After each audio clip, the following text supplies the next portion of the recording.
Our next guest is an incredibly talented actor who you know from his Emmy-nominated role on the hit comedy The Good Place. Now he's showing off his dramatic chops with his new limited series, The Underground Railroad. Please welcome William Jackson Harper. Hi, William. Hey, y'all. How you doing? We're So great. good. Thank you for joining us today. William, we're going to get to all the exciting projects that you have in just a bit.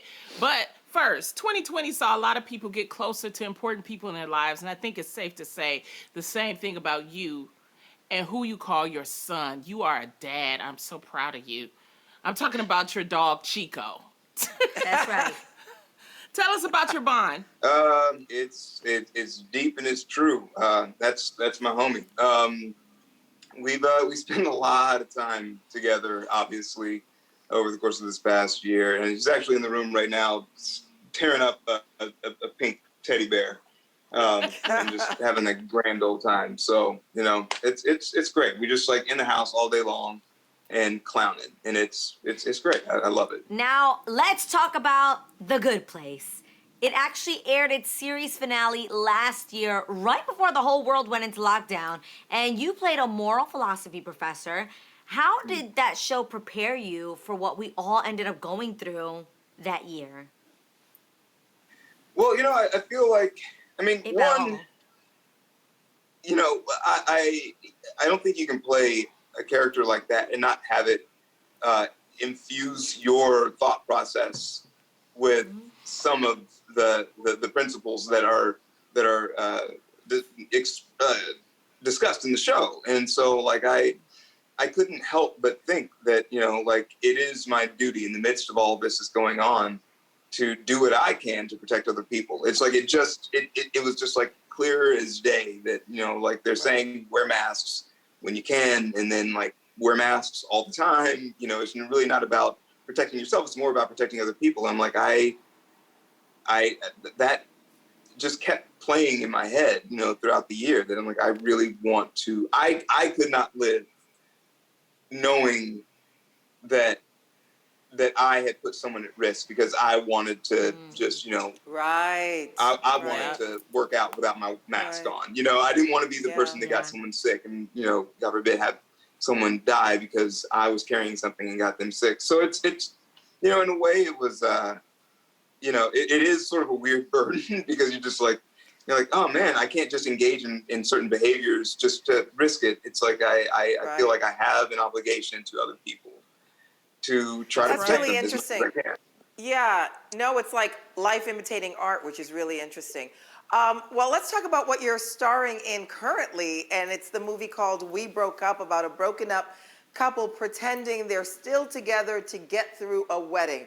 Now, what would you say is the biggest lesson you've learned through your past breakups? Oh, well, I mean, it's funny. I'm usually a serial monogamist, and I don't like jump from like long relationship to long relationship. I usually stay in one very, very long relationship for a very long time. And so I remember when I was single for a very short amount of time, I think the thing that I realized about myself is that I hate that feeling of always breaking up with someone or always being in conflict in some kind of way. And, I think that the thing about this movie is it's really about like, what is it when you are splitting up, and it's not necessarily about, like not liking someone or not loving someone anymore, but it's just about being on two different paths. And that feels very grown up to me, because sometimes you want to be with someone, but you can't. And the circumstances just dictate that you do something different. And what do you do with that love? What do you do with those emotions? And how do you get past them? And how do you grow? And, love doesn't always mean that you're with someone forever. Sometimes it means that you're with someone for a time and then it's time to move on. And so there's something about it that just feels very real and something that was very easy for me to connect to. Yeah, that's absolutely true. And I'm so excited about your new limited series, The Underground Railroad. In all honesty, I've heard such great things about it. It's directed by Barry Jenkins, and I'd love to hear from you. Tell us about it and what's going to set it apart from other movies and shows about enslavement. Well, I think the thing that really stuck out to me is that it's primarily a story of resistance as opposed to endurance. I feel like this story for me is about a woman deciding that the world that she's in and the rules that are in that world are wrong and they don't work, and she's going to change it. She's not waiting for someone to change things for her. She's not waiting for the law or authorities or anything like that. She's going to change her own circumstances. And there's something about that that's really powerful.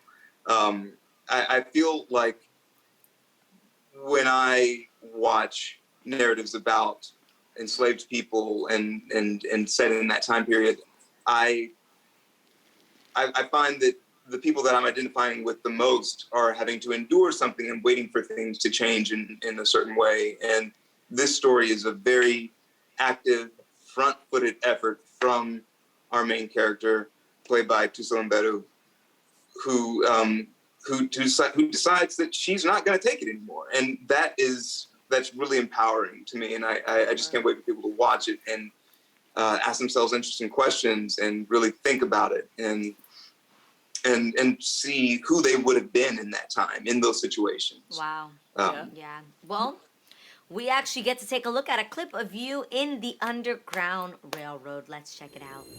Why are you looking at me like that? Like what? You gaze upon me most strangely, Miss Cora.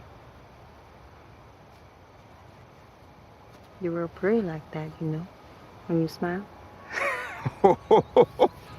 I mean, you're pretty anyway, but boy, when you smile like that. Oh, Miss Cora. You're liable to make the man think you're mocking me.